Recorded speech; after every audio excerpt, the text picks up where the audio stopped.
If temple belongs to you or me or to a particular group, you cannot call it a temple. Similarly, to open the doors for the beyond, there is a tool. A temple is not a destination. A temple is only a doorway. In India, temples were built so elaborately, some of the temples took 3 to 4 generations to complete. And nowhere their names are written. Such phenomenal work, many of them must have started working at 14, 15 years of age and they would have died there, okay, doing the work. But nobody's name is written. Architect's name is not written. The kings who sponsored the temple, their names are not written.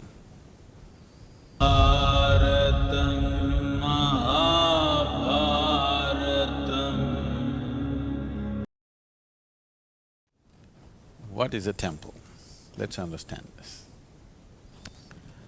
Generally, when we utter the word temple, immediately people are thinking of which religion? No. If temple belongs to you or me or to a particular group, you cannot call it a temple. Temple is an invitation to the divine. If we can set up a space and the necessary tools where divine is more manifest, not that it is not there everywhere, it's just that more experienceable. There's sound waves everywhere, but you cannot hear it. You need a cell phone to catch the transmission, otherwise you can't catch it. So we can say a temple is a larger cell phone. You can't talk, just to listen, one-way cell phone, is that okay? I always set up the temple in such a way that you can't yap. Is that okay? Or you want to talk? If you want to listen to a dimension beyond, if you want to be receptive to that possibility, we can create a space like that. We can create a device or a tool like that. When I use the word tool, there seems to be a certain sense of lack of reverence in me.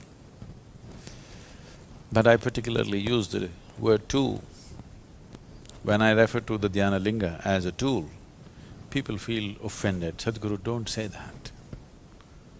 In our experience, it's everything. Don't call it a tool.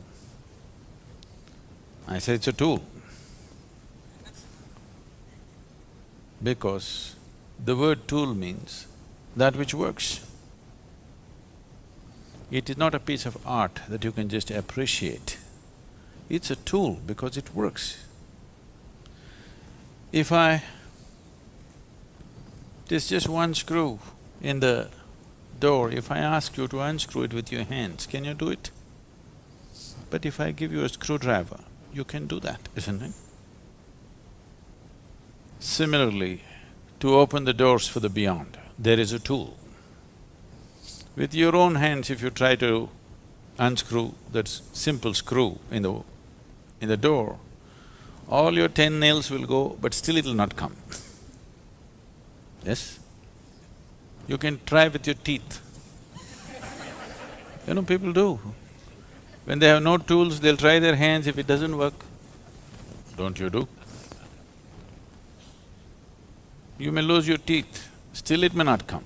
But if you had a simple tool, how easily you could do it. So this is a tool to open the doors of the beyond. And I don't think a tool is irreverential, nor do I think a tool is insulting. A tool is a tremendous possibility, isn't it? The significant development in human societies happened only when we started making tools, isn't it? No? Why is it offensive if I say a temple is a tool? A temple is a tool. There are different ways of using different tools. For this tool, you have to be in a certain mode. Because this is not a physical tool, you have to approach it in a certain way. So that certain way may also include a certain level of reverence because that attitude is needed to be able to use the tool. So it's very important that it is understood and used as a tool, not as a destination, but just as a possibility. A temple is not a destination. A temple is only a doorway. A doorway is not a destination. A doorway is just a doorway, opens up something. So what does it take to build a temple?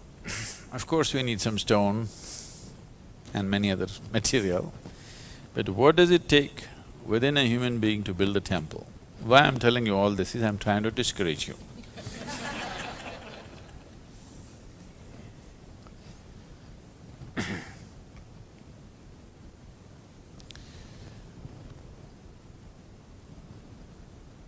A temple will not happen unless at least a band of people, at least a handful of people, hold it above their own life, not as a part of their life, not as a side thing that they do in their life.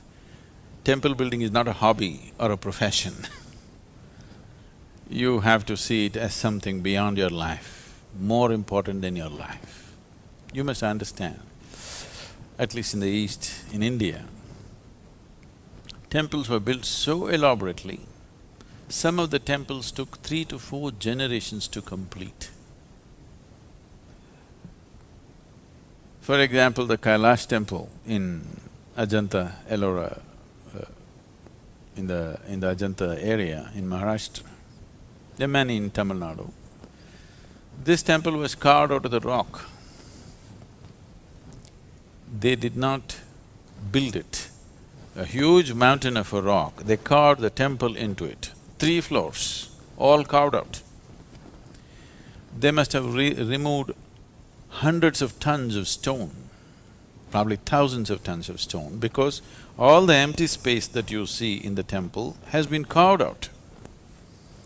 And they made 3 stories, elaborate, decorations, and there are at least about 600 statues, all carved out. If you make one mistake, you have to rebuild the whole temple. Yes, because it's not built, it's not something you can take it off and put something. It is carved into the rock. It took 135 years, at least 4 generations of people working to the same plan. Three to 4 generations of people working to the same plan for 135 years to complete the temple.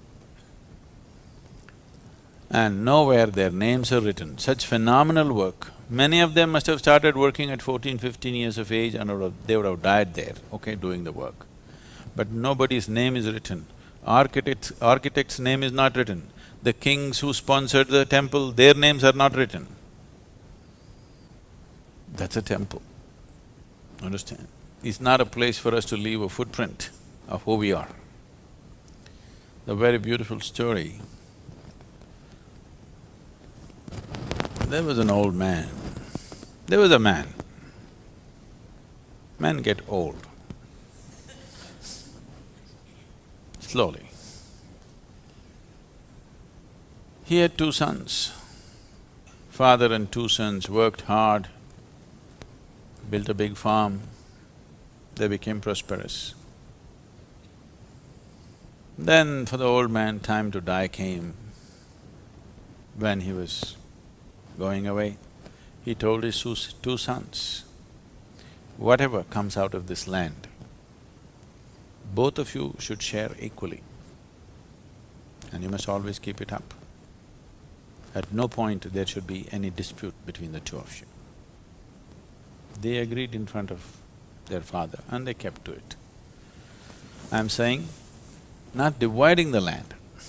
Dividing the land has come only in the last 4 to 5 generations in India, maybe 3 to 4 generations. Before that, there was no such thing as, this is my land, this is your land. Only the produce was divided, never the land. So conceptually it was not there in people's minds that you can actually divide the land. So he said you must divide the produce equally, and they stuck to it. After some time, one of the brothers got married. 1, 2, 3, 4, 5. 5 children he had. The other one never got married. So he was alone.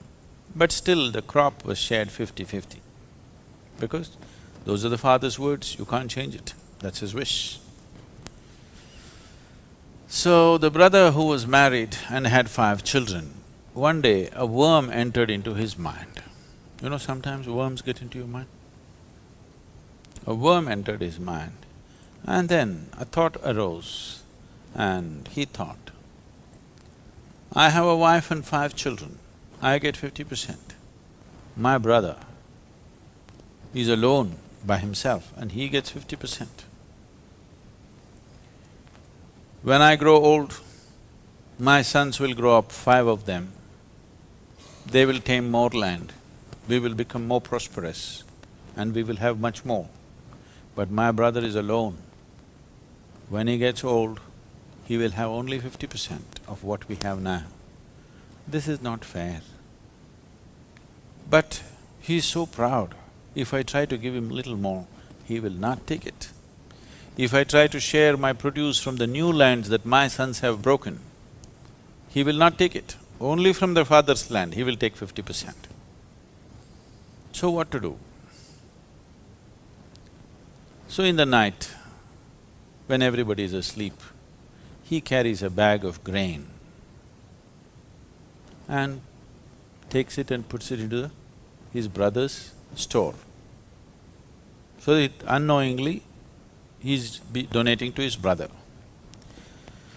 The other brother, who was alone, thought, my brother has a wife and 5 children, he needs more.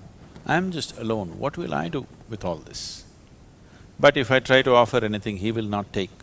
So he started carrying grains and dropping it into his brother's store. Reverse osmosis was happening. And nobody knew. In the night, quietly, once in a way, this brother puts one bag, that brother puts another bag. This went on. They became old.